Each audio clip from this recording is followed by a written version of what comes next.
Olá, meus amores, sejam todos muito bem-vindos mais uma vez aqui ao canal Fátima Muniz, e hoje eu trago para vocês um conto de Guy de Maupassant, na minha opinião, um dos maiores contistas do século XIX, e vou compartilhar com vocês hoje O Colar. Esse exemplar aqui, que está em minhas mãos, é da editora LIPM Pocket. E vou compartilhar com vocês agora o colar. O colar, tá? É bem curtinho, mas com uma moral assim muito significativa. Depois vou comentar com vocês, tá? E vou começar agora a leitura. O Colar, Guy de Maupassant. Era uma dessas moças lindas e encantadoras, nascidas como por um engano do destino em uma família de empregados. Não tinha dote, nem esperanças, nem maneira alguma de ser conhecida, entendida, amada, desposada por um homem rico e distinto, de modo que se entregou a um casamento com um pequeno auxiliar do Ministério de Instrução Pública. Não podendo levar uma existência de luxo, viveu na simplicidade, mas infeliz como alguém fora de sua classe, pois para mulheres que não têm casta nem raça, a beleza, a graça e o charme lhe servem de berço e de linhagem. Sua finesse natural, seu instinto de elegância, sua leveza de espírito são a única hierarquia e igualam as moças da plebe e as grandes damas. Ela sofria o tempo todo, sentindo-se nascida fora de todas as delicadezas e todas as pompas. Sofria com a pobreza de seu lar, com a miséria das paredes, com as cadeiras desgastadas, com a feiura dos estofados. Todas essas coisas que outra mulher de sua posição nem sequer teria percebido, causavam-lhe tremenda indignação.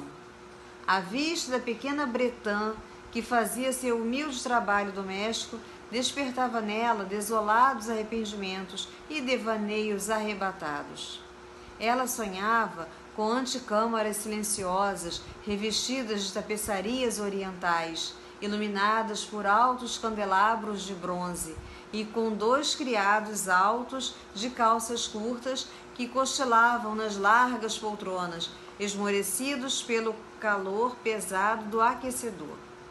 Sonhava com grandes salões forrados de seda antiga, com os móveis finos de seus bibelôs inestimáveis, e com os pequenos salões agradáveis, perfumados, feitos para conversas de 5 horas, com os amigos mais íntimos, os homens conhecidos e solicitados, dos quais todas as mulheres cobiçam e desejam a atenção. Quando sentava para jantar à mesa redonda, coberta por uma toalha de 3 dias, em frente a seu marido, que tirava a tampa da sopeira, declarando com um semblante encantado: "Ah, o bom cozido! Não conheço nada melhor do que isso." Sonhava ela com os jantares finos, com as pratarias reluzentes, com as tapeçarias cobrindo as paredes de personagens antigos e com passarinhos estranhos no meio de uma floresta de contos de fadas. Sonhava com pratos requintados, servidos em baixelas maravilhosas, com os galanteios cochichados e ouvidos com um sorriso de esfinge. Tudo isso ao sabor da carne rosada de uma truta ou das asas de um perdiz. Ela não dispunha de trajes de gala, nem de joias, nem de nada, e não adorava senão isso, e só se sentia nascida para isso. Gostaria tanto de agradar e ser cobiçada, ser sedutora e solicitada.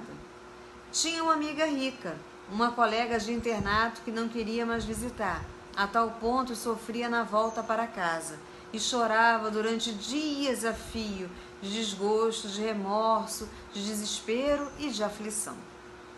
Ora, certa noite seu marido entrou em casa com um ar de glória e um grande envelope na mão.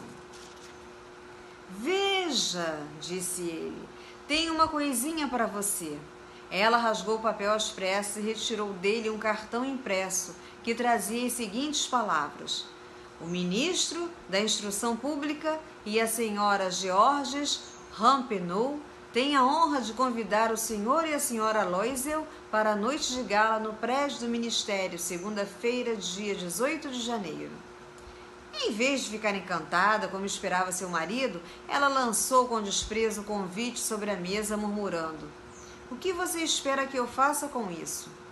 "Mas, querida, imaginei que fosse ficar contente. Você nunca sai e esta seria uma bela oportunidade.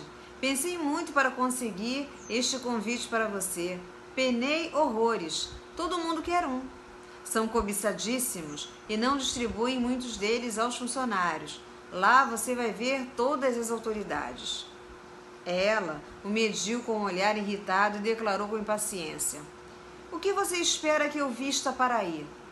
Ele não tinha pensado nisso e balbuciou: "Ora, o vestido de ir ao teatro. Para mim lhe parece uma ótima opção."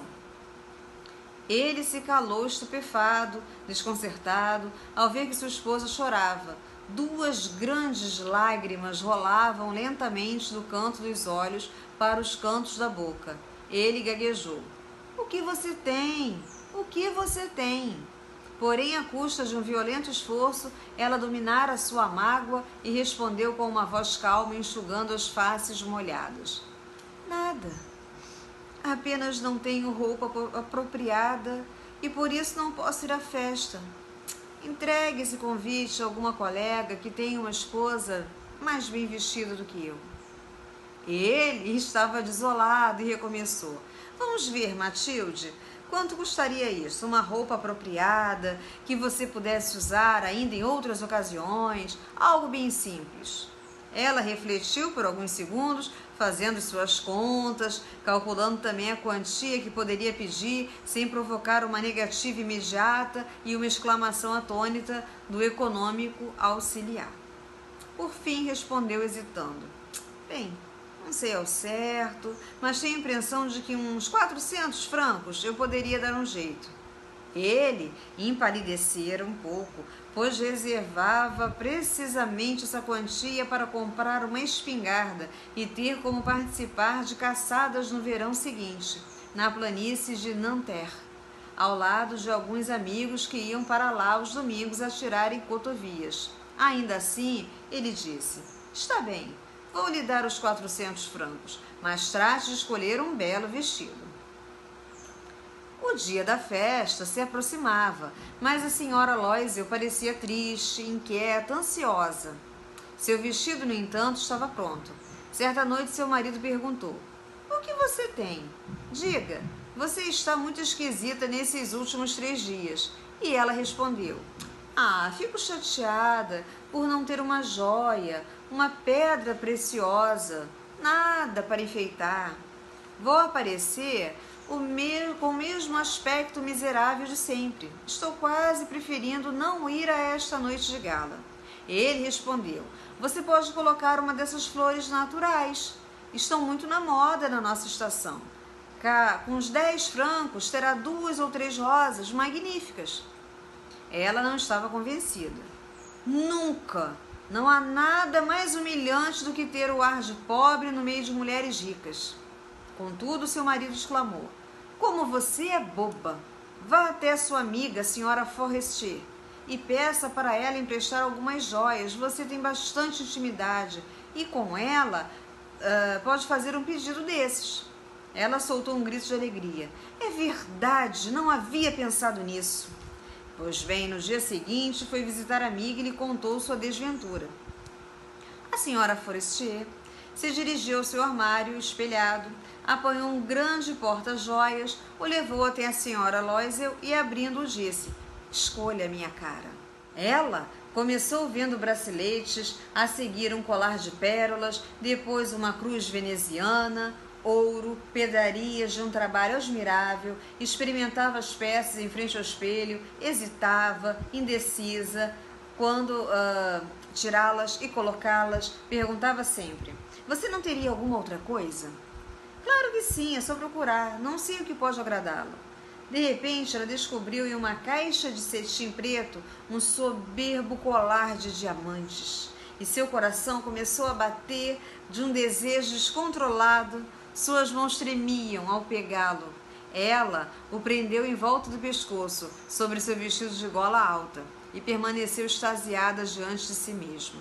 Em seguida, perguntou indecisa e repleta de angústia: pode me emprestar este, só este? Mas é claro. Ela assaltou o pescoço da amiga e lhe deu um beijo, com efusão. Depois fugiu com seu tesouro. O dia da festa chegou. A senhora Loisel fez sucesso. Era a mais linda de todas, elegante, graciosa, sorridente e fora de si de alegria. Todos os homens lhe dirigiam olhares, perguntavam seu nome, tentavam ser apresentados. Todos os funcionários da pasta queriam valsa com ela. O ministro reparou nela. Dançava com êxtase, com frenesi, embriagada pelo prazer, não pensando em mais nada, no triunfo de sua beleza, na glória de seu sucesso, em uma espécie de nuvem de êxito, feita de todas aquelas reverências, de todas aquelas admirações, de todos aqueles desejos suscitados, daquela vitória completa e tão doce ao coração das mulheres. Partiu por volta das 4 horas da manhã. Seu marido, desde a meia-noite, dormia em um salãozinho deserto, com outros 3 senhores cujas esposas se divertiam muito. Ele colocou sobre os ombros dela as peças que trouxera para a saída, modestas peças de roupa, da vida ordinária, cuja pobreza contrastava com a elegância do traje de baile. Ela pressentiu e quis fugir, para não ser vista pelas outras mulheres que se cobriam com ricos casacos de pele. Loisel a deteve. Espere um pouco, vá mais devagar, vai pegar um resfriado lá fora, vou chamar um fiacre. Porém, ela não lhe dava ouvidos e descia depressa a escadaria. Quando chegaram à rua, não encontraram carruagem e começaram a procurar, gritando para os cocheiros que viam passar ao longe. Desciam rumo ao Sena, desesperados, congelando.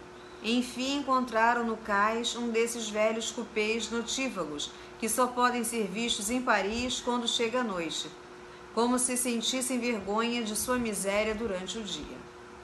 A carruagem os deixou na porta de casa, na Rue des Mártires. E eles subiram com tristeza para seu lar. Para ela, estava acabado. Já ele pensava que deveria se apresentar no ministério às 10 da manhã. Diante do espelho, ela tirou as roupas que envolviam seus ombros, a fim de se ver uma última vez em seu esplendor. Só que, de repente, soltou um grito. Não tinha mais o colar em volta do pescoço. Seu marido, já meio despido, perguntou: o que houve? Ela se voltou para ele horrorizada. Eu não estou mais com o colar da senhora Forestier. E ele se levantou transtornado. O quê? Como? Não é possível. E procuraram entre as pregas do vestido, entre as pregas dos casacos, nos bolsos, por tudo, mas não encontraram. Ele perguntava: você tem certeza de que ainda estava com ele ao sair do baile? Sim, toquei nele no hall do ministério. Mas e se por acaso tivesse perdido na rua, teríamos ouvido o barulho dele ao cair. Deve ter ficado dentro do fiacre. Sim, é provável. Guardou o número? Não. E você? Prestou atenção? Também não. Os dois se contemplavam consternados. Por fim, Loisel voltou a se vestir e disse: vou refazer todo o caminho que fizemos a pé, para ver se consigo encontrá-lo. E saiu. Ela ficou com um traje de gala, sem forças para se deitar, inerte sobre uma cadeira na escuridão apática. Seu marido voltou lá pelas 7 horas, nada tinha encontrado. Ele foi à delegacia de polícia, aos jornais, para publicar um anúncio oferecendo recompensa, às companhias que trabalhavam com pequenas carruagens, enfim, a todos os lugares para onde um fio de esperança o conduzia. Ela esperou o dia inteiro, no mesmo estado de perturbação, diante daquele catastrófico desastre. Loisel retornou à noite com o rosto inexpressivo, pálido, nada descobrira. Você precisa escrever à sua amiga, disse ele, informando que quebrou o fecho do colar e que vai mandar consertá-lo. Isto nos dará tempo de agir. Ela escreveu conforme ele ditava. Ao fim de uma semana, tinham perdido todas as esperanças. E Loisel, 5 anos envelhecido, declarou: precisamos pensar em substituir essa joia. No dia seguinte, pegaram a caixa de cetim do colar e foram até o joalheiro, cujo nome aparecia na parte de dentro do estojo. Ele consultou seus livros de registro. Não fui eu, senhora, quem vendeu esse colar. Devo apenas ter fornecido o porta-joias. Então eles foram de joalheria a joalheria procurando um adereço similar, consultando suas lembranças, ambos padecendo desespero e aflição. Em uma loja do Palais Royal, encontraram um rosário de diamantes que lhe pareceu perfeitamente semelhante ao que estavam procurando. Custava 40.000 francos. Faziam por 36. Imploraram ao joalheiro para não vendê-lo antes de 3 dias e acordaram que o devolveriam por 34.000 francos se o primeiro fosse encontrado antes do fim de fevereiro. Loisel possuía 18.000 francos deixados por seu pai. Tomaria o restante de empréstimo. Correu atrás do dinheiro, pedindo 1.000 francos a um, 500 a outro, 5 luíses aqui, 3 ali, assinou notas promissórias, contraiu dívidas devastadoras, negociou com usuários com toda a raça de agiotas, comprometeu todo o resto de sua vida, arriscou sua assinatura sem sequer saber se poderia honrá-la, e apavorado pelas angústias do futuro, pela sombria miséria que se abateria sobre ele, pela perspectiva de todas as privações físicas e de todas as torturas morais, foi buscar o colar novo, colocando sobre o balcão do mercador 36.000 francos.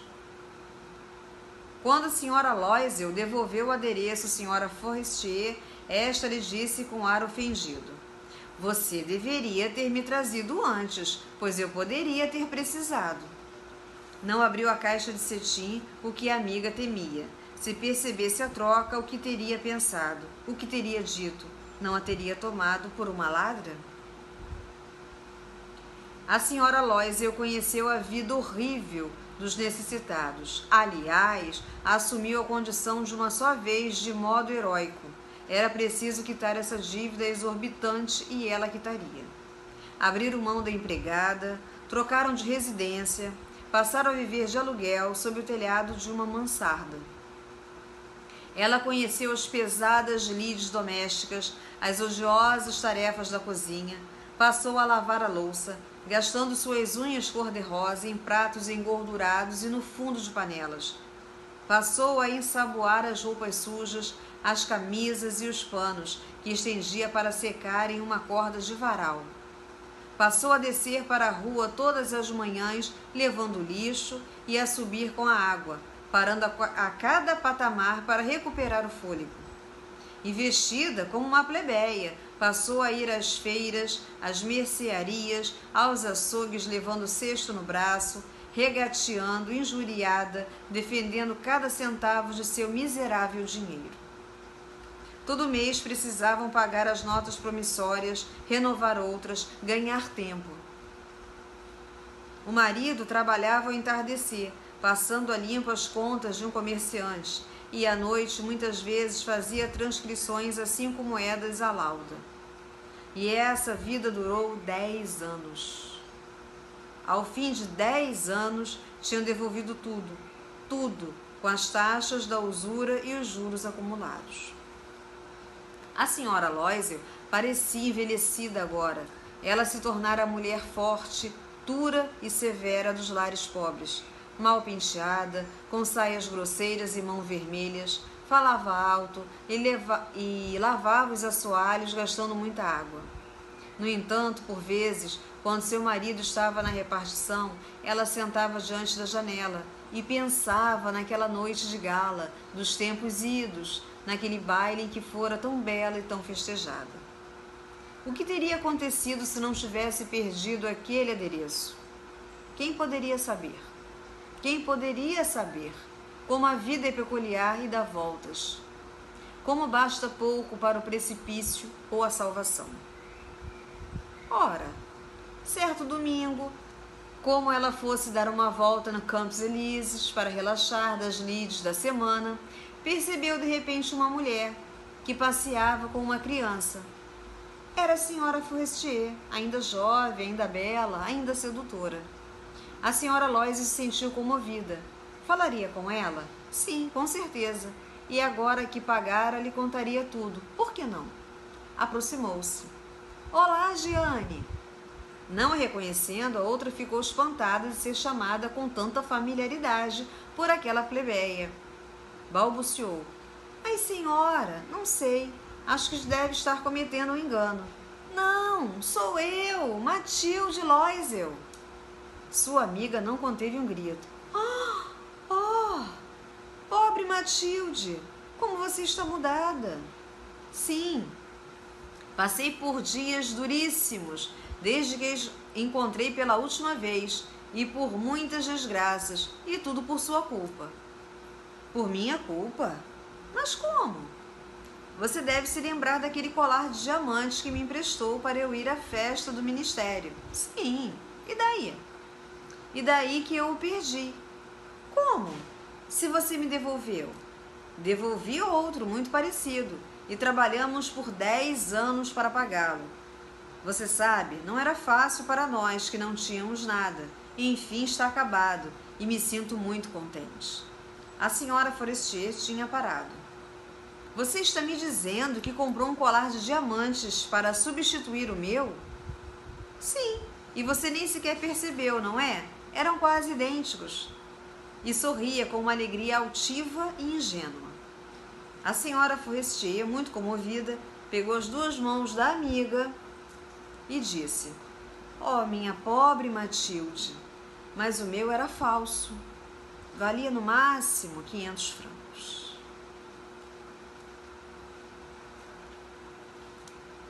E aí, meus amores?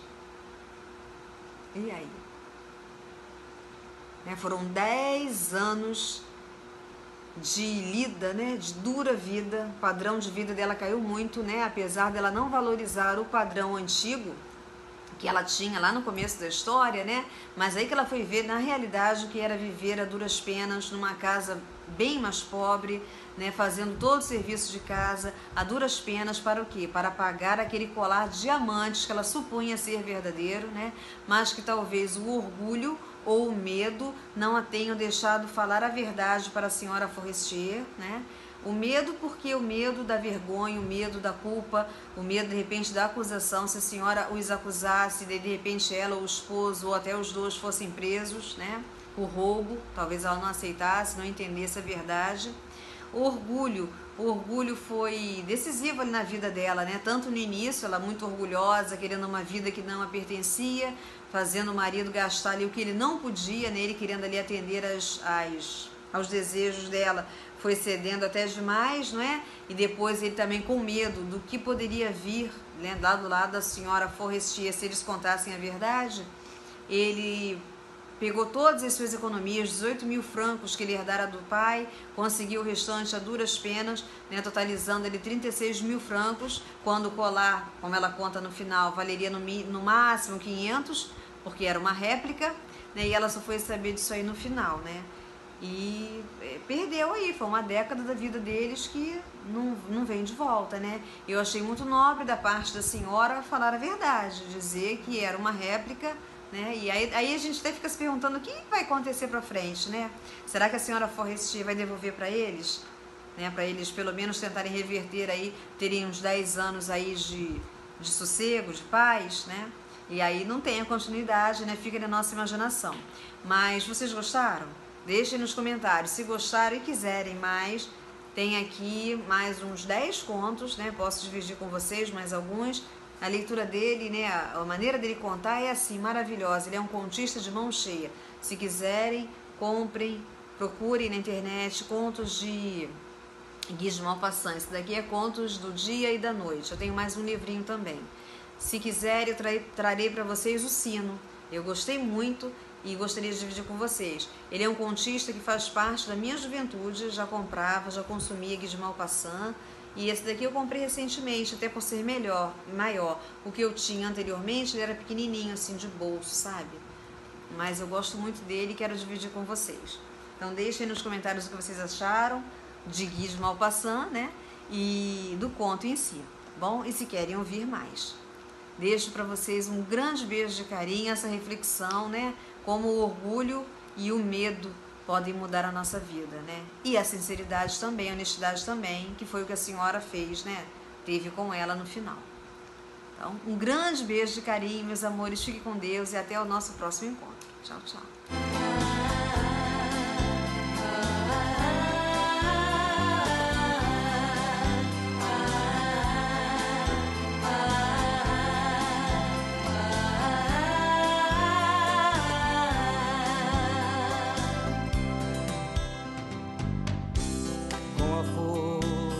Do amor, tudo fica possível. O desejo que for, nada mais é impossível, nada mais é temer.